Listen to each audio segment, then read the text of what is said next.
একটা শহর যেখানে মানুষ শুধু কথা শুনেনি, বরং পাথর ছুঁড়ে একজন মানুষকে রক্তাক্ত করে দিয়েছিল। কিন্তু জানেন সেই মানুষটি কি প্রতিশোধ নিয়েছিলেন? মক্কার মানুষ যখন বারবার কষ্ট দিচ্ছিল, তখন হজরত মুহাম্মদ সাল্লাল্লাহু আলাইহি ওয়াসাল্লাম চলে গেলেন তায়েফ শহরে, একটাই আশা নিয়ে, হয়তো তারা আল্লাহর কথা শুনবে।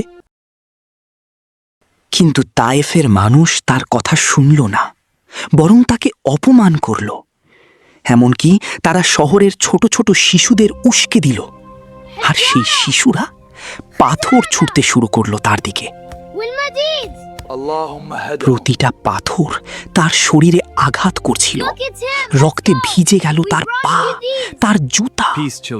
শেষ পর্যন্ত তিনি আশ্রয় নিলেন এক বাগানে, ক্লান্ত, আহত, কিন্তু তবুও ধৈর্যশীল। তখন আকাশ থেকে এক ফেরেশতা এসে বললেন, আপনি চাইলে এই পুরো শহরটাকে ধ্বংস করে দেব। কিন্তু জানেন তিনি কি উত্তর দিলেন?